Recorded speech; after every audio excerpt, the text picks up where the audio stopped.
This is the Marketing Agency Power Hour, and I'm your host, Cal Wilder. Each week, we'll power through discussions on business challenges, success stories, and game-changing strategies. This show is sponsored by SmartBooks, provider of bookkeeping and accounting for marketing agencies. Let's get started.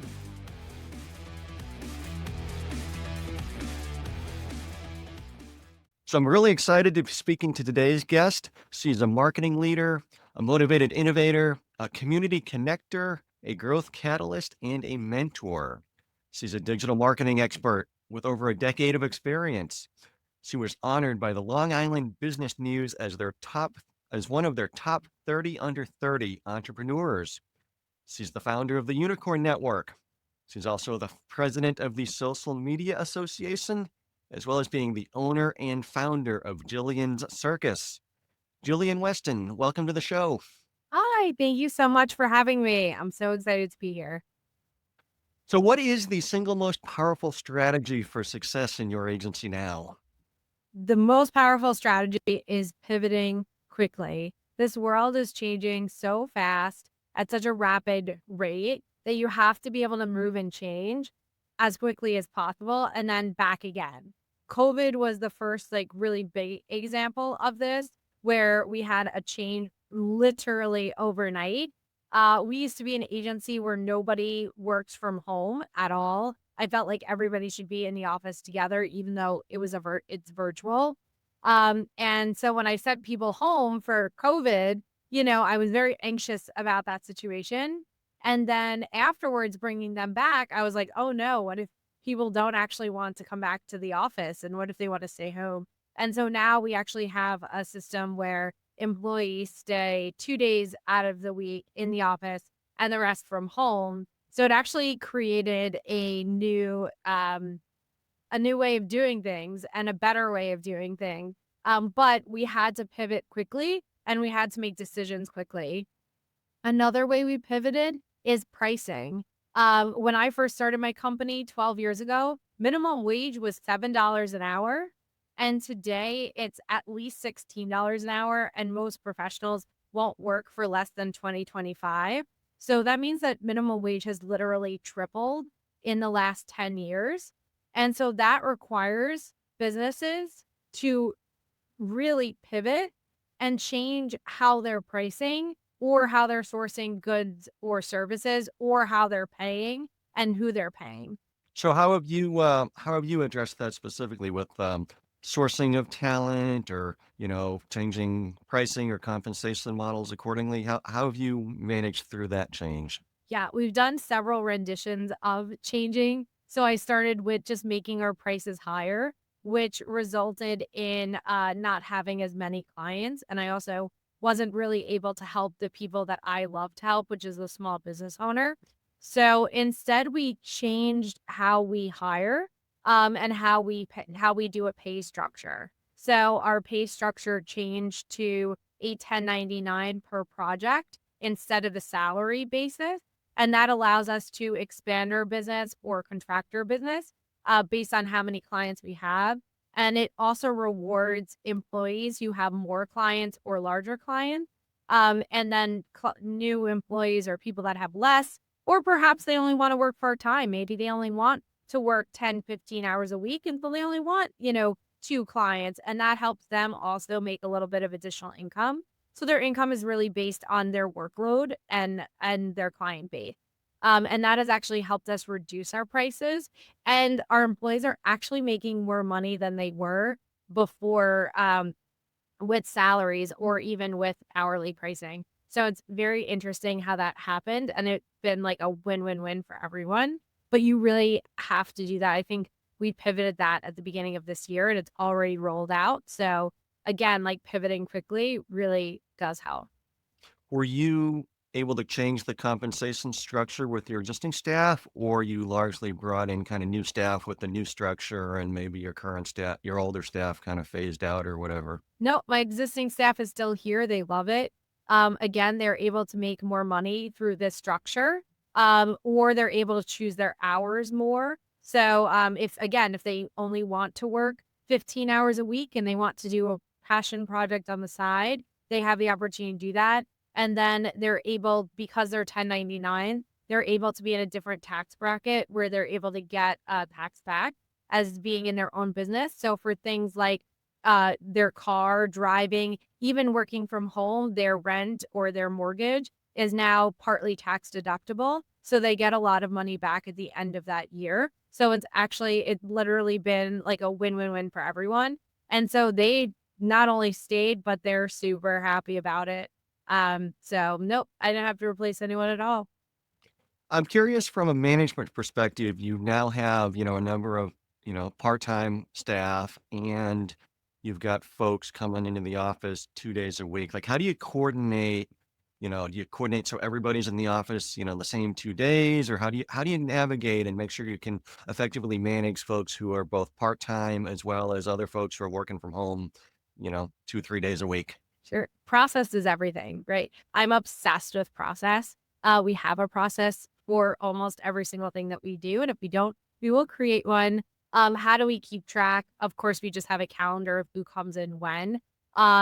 We also, every task is structured on there. We have timesheets where tasks are structured. So we know what tasks they're doing, and those are virtual. So I can see actually literally what they're doing if I really want to, minute by minute. But honestly, I hire people that I trust, and if I don't trust that you're going to do the work on time, you're not working here very long. If I don't trust you, I'm getting rid of you quickly. Um, and then in addition to that, it doesn't really matter that they're all here at the same time or the same day. They could either all be here or none of them be here. But there's one Wednesday every month where we do a full team meeting. So everybody is asked to come in for that meeting. And then once a month, I do a one-on-one evaluation with each team member. And that way I can sit one-on-one with every single one of them and look at not only their clients and their client progress, but also their progress, personally and professionally, and then work with them in that way. So once a month is a good amount of time to evaluate. I also have office hours spread throughout the month so that they could come in, like anyone can come in. Quite honestly, we have a pretty good relationship. So if somebody needs help, all they have to do is email me and we'll set up a time to look at it or work on it. And I'm in the office almost every day, 6 days a week. So again, like it's pretty easy to communicate and go back and forth. But I think also like if you don't have a staff member that you could trust is going to do the things that they're supposed to do, and be on time and complete the work, you probably shouldn't have that staff member. And I've gotten rid of a lot of people over the years that weren't doing what they were supposed to. So Are there any particular software tools that you'd call out as being particularly effective for your firm? Monday.com has been one of our saviors. We use Monday.com a lot. That's how we schedule all of our tasks. So each employee will have at least 100 tasks or more a day to complete. And they're little things, like this on Instagram or follow these people or answer messages. So it's kind of hard to keep all of those in your head. And while we have client manuals, it's still nice to have them all organized. And then it also is a chime tracker. And then in addition, when we have our website developer and our SEO specialists that are also on project, or even a videographer or photographer, they can jump into those Monday.coms and they can also have their own. So everybody is on the same page and knows what place everyone's in. Like we know exactly what's been done, what hasn't been done just by logging in. So that's been really helpful. And honestly, Google just has so many tools. Even through Gmail, people really don't use Gmail, I think, enough. And a Gmail is free. And there's so many tools like the Drive, the calendar, they have like a Word, it's not Word, it's not Microsoft, but it's like that, and Sheets. And honestly, we do a lot of work just through a Gmail for our clients. And it's totally free and anyone can have it and use it. We create one for every single client we work with. And we love it. So Yeah, Gmail and the whole Google Workspace app suite is really incredible. I mean, I'm running an accounting firm, and traditionally, every single accounting firm we were running on Windows PCs, but in probably the Microsoft environment. But from the beginning, we've been a Google shop, and most of our folks use Chromebooks, and we rely on the G Suite for pretty much everything, unless it's a specific accounting specific application that we need to use. So I agree with you. It's really powerful, and we've kind of built our business around the Google environment. Yeah. And they're free. Well, we have to pay for it, Well, I mean, but a lot of tools, but, not everything, of but a lot of them course. are free. Yeah, yeah, yeah. So you've had to pivot through COVID. You pivoted through, changes to your cost structure and pricing model. What other ways have you had to pivot? Oh my goodness, so many. You're constantly changing and pivoting. We started when I started this business, I was 23 years old, and the people that were working for me were 18 years old. And so, we had to create, and there were no businesses that did what I did. You couldn't find a business that had been doing social media for 20 years because social media didn't exist 20 years before I started. So we had to create an entire industry from scratch. And so that requires a lot of pivoting. So going from, it's not just people who know how to use Facebook and Instagram. You have to actually train people how to do this. And it's not even training them how to just use the tools. It's training them in the mindset of digital marketing and social media. And so pivoting from, like part-time teenagers to full-time adults, and pivoting from just telling people tasks and saying complete these tasks to actual full training of how to complete an entire marketing strategy for somebody, and then going into, different types of content. When we started, TikTok didn't exist, and TikTok really revolutionized the way in which we film and consume content. And so the way that we were collecting content previously, maybe even just taking things from Google or Canva, or just, whatever stock images from whatever, stock library we could find, that doesn't work anymore. So we had to pivot to utilizing better and different videographers and photographers. You can't just take a stock, stark image or a headshot. That doesn't work. You need something creative, and it needs to be shot in a specific way and edited in a certain way. So even the process of creating content has changed over time. So all of those things, you really had to change and build as we went. So we've been talking about ways you've had to pivot to ensure your firm is successful, but how do you actually measure success? And what does success look like for you and your firm? Sure. We measure success in a few different ways. One way is certainly our clients staying. So our clients being with us for long periods of time, and our clients staying with us, or adding additional services. That's definitely a mark that we're doing something right. We definitely have reports. And of course, success is based on those reports, how much money we actually make those clients. But often clients don't really understand, even if we are making them money, they seem to not give us credit anyway, which is very strange. So it's a mindset thing. So how do you specifically measure how much money you're making for clients with the services that you provide? Sure. So for product-based companies like e-commerce, we could actually see email marketing sites, like we'll literally have, so like restaurants, if there's online ordering, you can literally see who clicked on your email blast and then who purchased right after. So you can kind of make those matches. And then again, the websites, anybody who comes from a Facebook, Instagram, Pinterest, etc., you'll see it on the back end of their website. So those are really easy.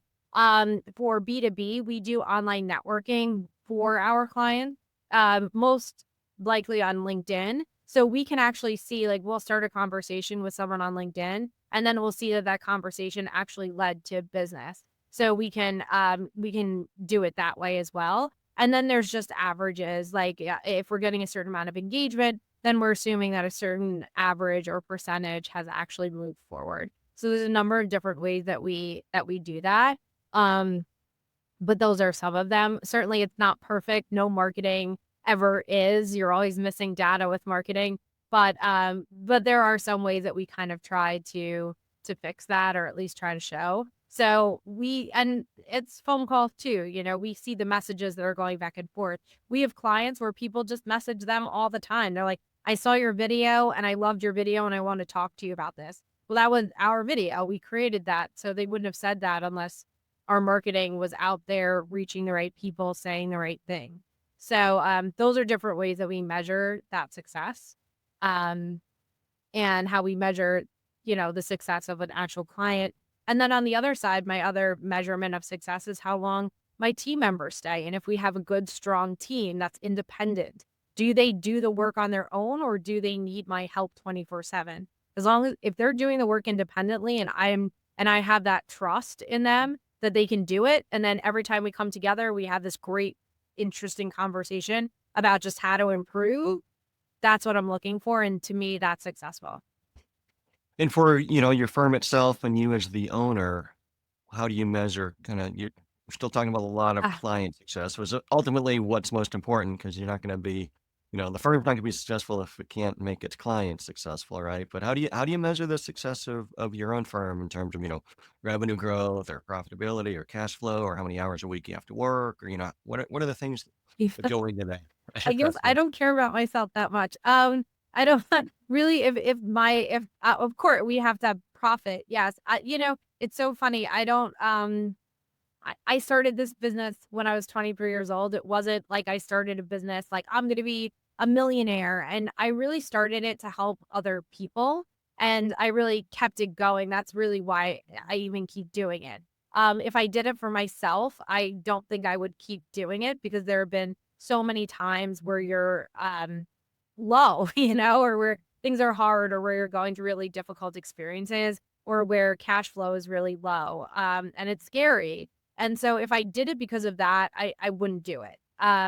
I really do it for the clients and for the employees. But yeah, of course, being able to pay our bills is success. If I can pay my bills and put a little bit away for the next day, I'm a happy girl. I'm really not. I don't know.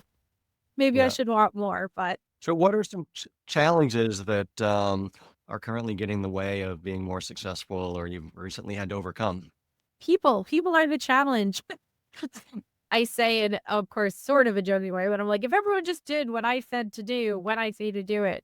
But like people I think get in their own way. And I think that people, whether it's not the client who's concerned or scared or fearful of a what if, or if it's an employee or a team member, or even somebody outside that, we've had people's children say things about marketing and they don't even have a degree. I don't know what they're or, how do you tell someone like, sorry, daddy doesn't have the budget for what you're talking about, little girl? Like, I don't know what to tell you, So I think people get in their own way. And I think the biggest challenge is getting people through that block or that mental block and getting them to the goal. And really managing expectations on all sides. Because people really do think that if you post something, you're going to get 1 million followers. And that's not the case at all. There's so much that goes into a marketing campaign. I don't think that everybody really realizes that. So I think the biggest challenge is just getting people through the hard stuff and to the goal at the end. Most people will stop once it gets a little bit hard. And you can't do that. You got to keep on, you got to push through.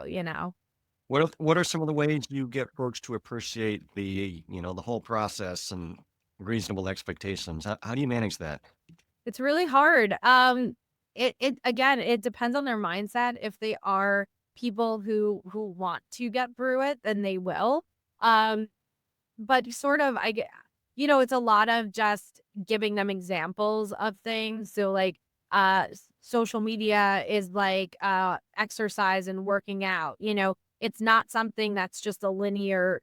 It's not linear. You don't start a new exercise routine or you don't try to lose weight and it's like, oh, okay. And then every single week you lose 10 pounds. That's not how it works.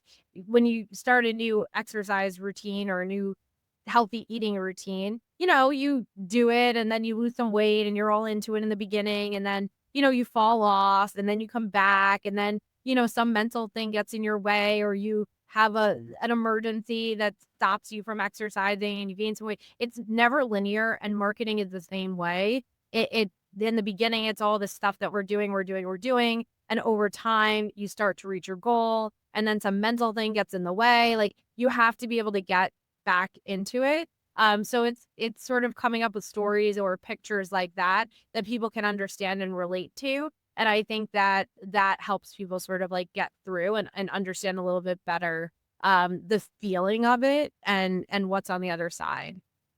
That's an interesting analogy, and I can see how that fits pretty well with the marketing process. Yeah.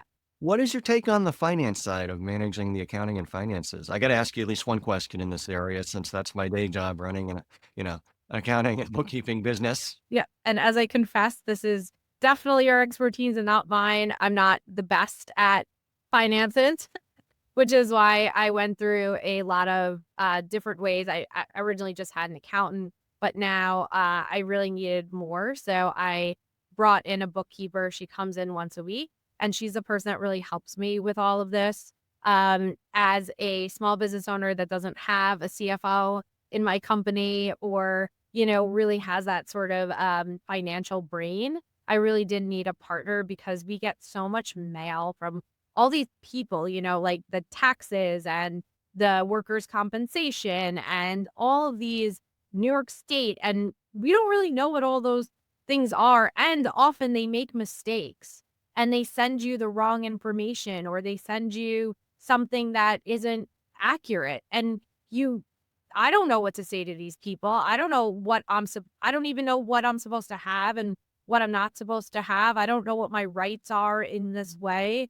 And so with the help of an accountant and my bookkeeper, they do know because they worked with other clients and they work with these organizations all the time. And so they're able to not only understand what the letters are and what these amounts are, but they're also able to understand when something could potentially be cut.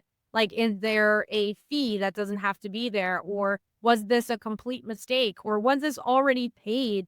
I've paid things twice so many times, and they're able to look like this was already paid. You don't need to pay this again. And then they call, she calls for me and says, like, stop sending us letters. Like, we paid this, so all of those things have been so helpful for me. And I highly recommend if your accountant is not um, speaking to you or answering your emails like my previous accountants weren't, they should really talk to somebody like you who can really walk them through and talk to them because that's really important. We don't know these things and these agencies don't answer us. Like, they don't care about us. But for some reason they will answer and they will care about a professional like yourself because but they won't help us directly. So again, highly recommend talking to you if Thank you. yeah. I like to think of managing the finances as kind of a pyramid, or call it the finance stack, where at the bottom of the pyramid, the base of the pyramid, you've got to get bills paid, you've got to get clients invoiced, you've got to respond to these notices from state agencies and insurance companies and whoever. And that's kind of, tactical to keep the lights on and stay in business and kind of stay out of trouble. And then above that, there's this layer of kind of more meaningful financial reporting, and maybe there's some budgeting or some basic financial metrics to measure trends in revenue or gross profit margin, or how cash flow compares to reported net income on the P&L. And so there's kind of that middle layer, which is where, growing agencies eventually graduate up and realize they need more of that middle layer of a little bit of financial analysis to understand how the business is performing, not just whether there's cash in the bank or you can pay the bills or did this letter get responded to, but how's the business really performing? And then at the kind of the top, there's the whole financial management, CFO type work with planning and analysis and policy decisions and pricing decisions and compensation plans and all that. And so I think that's one way to think about how to manage the finances, is that stack, and figuring out how much of each level within the stack you need in order to effectively run the business. Yeah, I love that. I love that organization of it. Um, I've never heard it organized in that way in particular, but that's a great way to kind of say it. Yeah. Jillian, what excites you about the future, either your industry or your firm specifically? Oh gosh, so many things. Um, well, I feel like the firm specifically, we're really passionate about education. So we're putting together a training program we already do training, but now we're putting together a full comprehensive training program for digital marketing. So we're going to be able to work with or small business owners and large corporations alike will be able to go onto our website and get training on whatever it is that they want to get training on in the digital marketing world. So I think that's really exciting.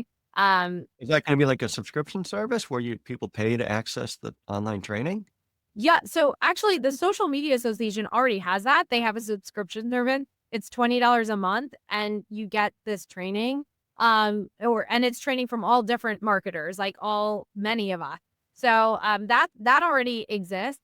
This would be it's a fee per video. So some videos are smaller than others. Some have worksheets attached and workshops. So it would be paying per workshop.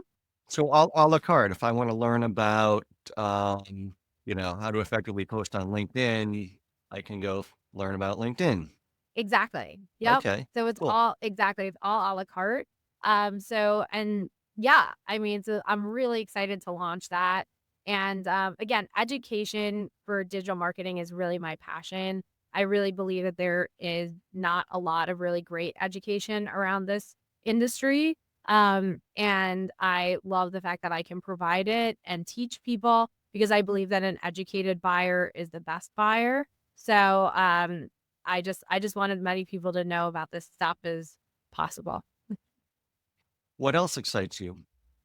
Oh gosh, just, helping people. I really I just love I know I should care about money, but I don't. I just and if people are cared for and if businesses are succeeding and other people are achieving their dreams, whether it's people who work for my company or people who utilize our company and our services, if they're achieving their dreams, like that is the best. And it's interesting when I ask my team members what excites them, like what motivates them, every single one of them says, my clients saying that I'm doing a good job.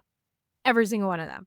When their clients are saying that they're doing a good job and appreciating what they do, they're the happiest. And I feel the same way. When the team appreciates what we're doing and the clients appreciate what we're doing, I am the happiest too. So maybe that's just how we built a company. But yeah, I just want to help as many people as possible. That's it. Well, I can tell, that's your passion and your approach, and it sounds like you've got a team that largely buys into that as well. Yeah. So we've learned a lot from you about your firm and your approach to different things and how you've had to pivot in different areas. But let's learn a little bit more about you now. Let's go back in time to little Jillian. Oh, no. When years ago, did you think you would be, you know, starting and running your own agency and being an entrepreneur? No. No, not at all. I was not a popular child. I wasn't anybody that necessarily succeeded in things any sort of way, but I wasn't an A student. I wasn't good at sports. I wasn't good at math. I really was a pretty average person, but I kept getting thrusted into leadership positions. So I started with a sales position where I did extremely well when I was 17 years old. And then in college, I started my own this group in college and I was president of my sorority. And then just every step of the way, I was kind of put into these leadership places. And so I think that when I started my own company, it was sort of natural for me. And I wasn't so scared of being a leader. Um, and then building it happened gradually. So it also wasn't like I sat down and created this whole business plan and was like, oh, I'm going to be this business owner and entrepreneur. It kind of happened slowly and gradually over time. So it was sort of not a natural progression more than it was like a effort, like a yes effort. Have you always worked with the same kinds of clients? Yes, we always worked with the same kind of clients. I love them. They're my favorite. I love those small business owners, locally owned mom and pop shops. Give me all of them. I want to help them all. What have you found different about working with those kinds of clients versus other segments that you may have had some exposure to? So like small business versus corporation. There's two big differences between small business and corporation. Interestingly enough, small businesses pay you. Corporations take forever to pay you. They typically pay out in 90 days or more, and then you have to like harass them every single day. Um, Small business owners, they pay month to month. Have their budget and they pay it. And it's honestly, I find that that is actually easier with a small business owner. You would think it wouldn't be. And then the other difference is the passion. So, corporations or larger companies, the people that you work with are usually other employees of the company, those are the people you talk to, and they just don't have the same passion for it as the owner. And in some ways, that's sometimes good because they're a little bit more level headed, process driven, like we are, but in other ways, that energy doesn't go through, and you really need I find that when I have an owner that's really invested in the process, the marketing works so much better than when I have an owner that is not invested in the process. And so, I really love to get my hands on a company that where the owner is, excited, is involved, wants to film stuff, wants to do stuff, wants to put budget behind it, like, understands that the process needs to be changed and updated over time. So I really love having an owner's, buy-in and their participation. Even if there is somebody else helping us, the owner really has to buy into it. I agree. I've spent most of my career in the small business space, which everybody can define differently, but I'm, accustomed to working with businesses doing 0 to 10 million, maybe 0 to 20 million in annual revenue, where you're really partnering with the owners to help support their business objectives, and you're less of a vendor to, a middle manager like you might be working at a big company, and you're more of a partner to an owner with a direct line to understand what they're looking for and the ability to really have an impact on these businesses. Just providing a service along with 100 other vendors, like you're on the short list of outside service providers that can really move the needle for the business. And that can be really rewarding. At the same time, you have a lot of accountability, right? If you do a good job, it feels great. If you drop the ball, it's obvious you dropped the ball, right? Yes, that's true. They pay, of course, more attention, but again, we're constantly monitoring that anyway, so I'm not as worried about dropping the ball as maybe others. But yeah, it I'd rather work with that passion, that energy. Now, in addition to running Jillian Circus, you're also president of the Social Media Association, right? You mentioned that. Could you talk a little bit more about what that organization does? Because, this whole podcast show is geared toward marketing agency owners, and some of them might not be aware of this association and how it might be able to benefit them.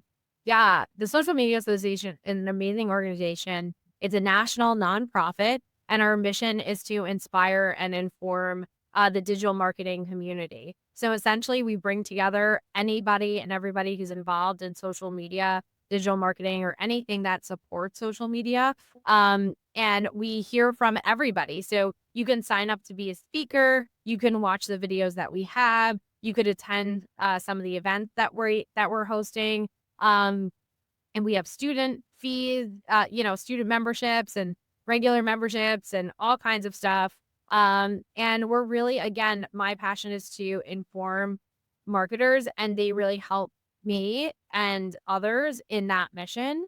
And I get a lot of business from it also, just being around other marketers and helping each other. We get business from it. So it's been an amazing, inspiring community for me. And I really encourage anybody in the marketing space to check it out. You mentioned a subscription before. It's $20 a month, and you get all that education for free. Social media day is coming up. I don't know when this is going to be posted, but it is coming up. So we're going to have events actually in Florida and New York City. So that's really exciting. So yeah, I just highly recommend everybody checks it out. How do you go about getting business? Is it just you're referring each other opportunities that aren't a great fit for your own firms? Or how do you go about, developing those relationships to get business with other marketing agencies? Yeah, it's having meetings with other marketing agencies. I know a lot of people will not have meetings with people that are in the same industry or do what they do, but I actually find that I get a lot of business from those people. Sometimes it's just they can't take on as many projects as they're getting, and because I have a team, I can do that quickly. Sometimes it's a niche, like they don't work in the B2B space or they don't work in whatever, space, and again, because I have a whole team with different expertise, I can take on people in different spaces. Sometimes I don't know, it's all kinds of things, but I meet with as many other marketers as I possibly can because I find that we can refer each other and help each other. Um, and it's just, again, going to events, looking at the membership page and connecting on LinkedIn, seeing if anybody has the social media association on their LinkedIn and you can connect with them and then message them and schedule a meeting. So it's just a lot of online or if you go comes to the events and in-person networking. Huh. So you mentioned you're still kind of early in your career, young in your career, but it sounds like you got a lot of good experience under your belt so far. And so I'm wondering, if you went back 7 years ago when you started Jillian Circus with the benefit of hindsight and you had to give yourself some advice, what would you tell yourself? The biggest advice I would give myself is to not hire people to do the work first. I would go so I first started by hiring like assistant interns or like part-time work hourly to do the marketing work. And if I could go back and tell myself one thing, I would say hire an assistant, like an actual assistant, and hire a bookkeeper or a really good accountant first. Those 2 things should be done first, and you should do the work for as long as possible. Eventually, I would have had to give over that work anyway, but, I wish that especially a really good bookkeeper I it took me so long to find the right person. Been in business 12 years, and I literally found her last year, and I've been through so much pain because of that, and if anyone is watching this and you don't have somebody, they they should call you, like, absolutely immediately, and that should be the first thing that you do is get that, under control, and then have an assistant to kind of, like, just help catch whatever falls, through your own cracks, you know? Um, those are the 2 people I would hire first, and then have other people do the work as it builds. Mm. And why do you think that? Why do you think it's so important for the founder to personally do the work for as long as possible? Yeah, I did just prioritizing. So if you're doing a job like I was, I was doing the marketing for the clients that I worked with. I know how to do that. Like that's what I know how to do. So if I know how to do the marketing, I didn't know how to do the financials. I wasn't as organized, right? Like things would just naturally fall through the cracks. As any business owner that happens, right? Like we forget to send a follow-up or we don't put in the calendar or we don't answer the phone or whatever. So those 2 things would have just sealed the gaps for me. I guess if you are a financial person, then, maybe you need a sales and marketing person to fill your gap, right? Or stick you together. But for me, because I knew how to do the marketing, I didn't need that. I didn't need someone to help me with the sales. I needed the financials up front, and I probably wouldn't have gone through as many, pivots, I guess, with that part of it if I had had somebody to help me up front. Um so that's why I suggest that. But maybe it's more of just whatever you're not good at, you should hire someone to help you with that thing, um, in the beginning and do what you are good at for as long as possible. How did you go about finding or, assessing and retaining somebody for bookkeeping that you thought was really good and a really good fit for what you needed? Yeah. So I'm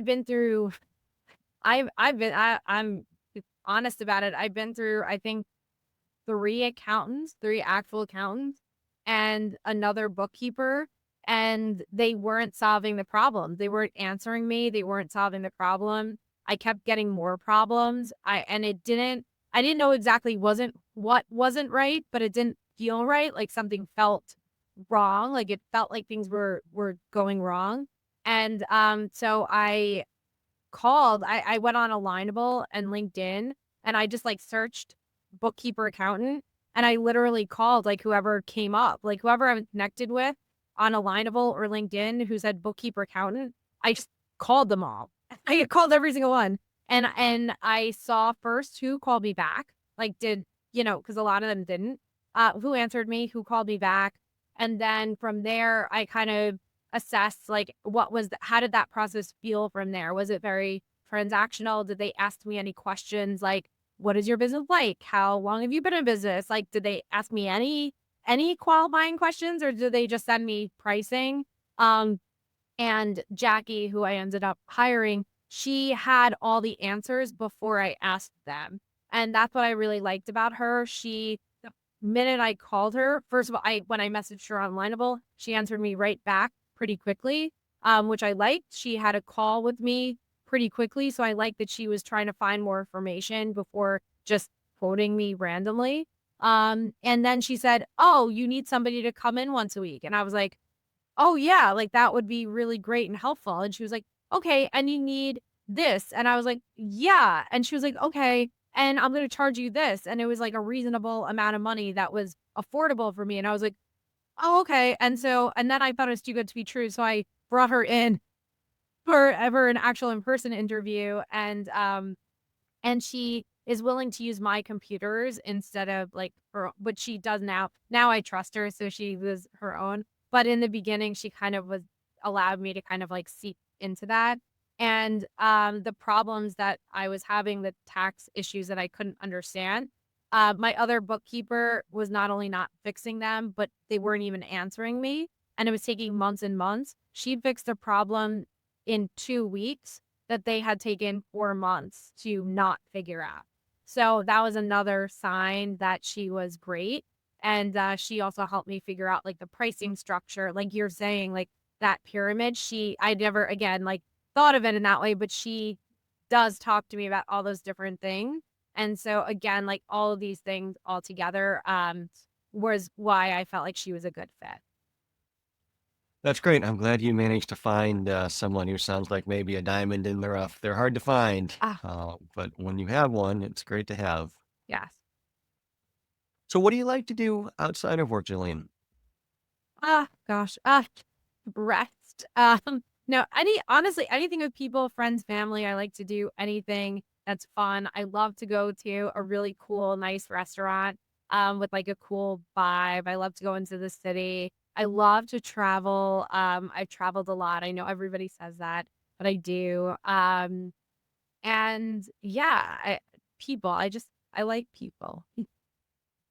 Where's the last very interesting place you traveled to? Yeah, I was in Spain, last September, so that was really nice. We went to, Barcelona and Marbella in the south. Marbella is like a whole world in and of itself. It's very interesting, very fun, very, very trendy, and cool. So that was a lot of fun, and Barcelona is just beautiful. The food is amazing. There's so many great things to do, so I can't wait to go back to Spain. That was great. How many countries have you traveled to? I've been to over 30 countries at this point. I was very blessed. I got to travel when I was young, and I've continued it. And now I go on at least one big trip a year. Have to. Where's the next trip? Do you know? Yeah, I think I'm gonna do a retreat in Hungary. So I know that sounds random, but it's actually like really, really nice. And it's like this health wellness retreat. So I'm pretty excited about it. How do you decide where to go? It's a little bit of just intuition, energy. This looks interesting, that looks interesting. Um, maybe like, what I need in that moment, like, if I want to do something more adventurous or more trendy versus something more relaxing, like, when I was in Costa Rica, it was more relaxing. So, yeah, I don't know, I just get this, like, itch to, like, go to this place, and I'm like, "Alright, that's where I'm going. Who wants to go?" Yeah, I used to travel a lot more before I had kids. Now kids are getting older. I think it's time for us to start traveling again more. We travel kind of along the east coast of the U.S., but it'd be nice to get the kids out of the country and experience some other places too. Yeah, definitely. I yeah. I traveled when I was really little. forever. So I highly recommend it. Very cool. So, Jillian, if folks want to connect with you, what's the best way for them to reach you? Yeah. Really anywhere. Jillian's Circus is the company. So if you Google that, you'll find my Instagram, Facebook, LinkedIn. Emailing me is excellent. If you want to ask a question or meet with me, please send me an email. Really any of the above. I'm pretty easy to find. Well, I have to ask you, how'd you come up with the name Jillian Circus? Is there something special about that? Yeah, again, I started my company at 23 years old. I started thinking about this in 2012. So, really at that time, the digital marketing industry hadn't solidified at all.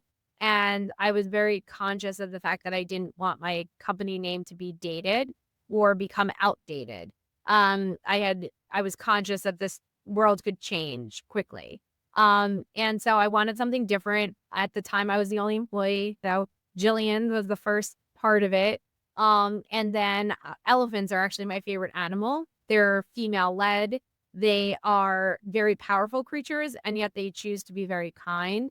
They're often helping other animals, saving them, or they're often emotional animals as well. Again, female led. So I love that. And they're good luck in a lot of cultures. So I was looking for elephant inspiration, and circus popped up, and I was like, oh, that's perfect. Everyone's life is a circus. So I thought that resonated, and people remember it. So it's worked all these years, and yeah. Very cool. I'm glad I asked about it. Now I know the story, and it Yep. definitely fits with your firm.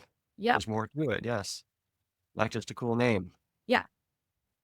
Well, thank you so much for joining us on this show, and walking us through some of the evolutions and pivots that you've had to go through and some of your background and, how you think about success in your firm. So thank you so much for sharing all that with the audience. Thank you for having me. I'm so excited.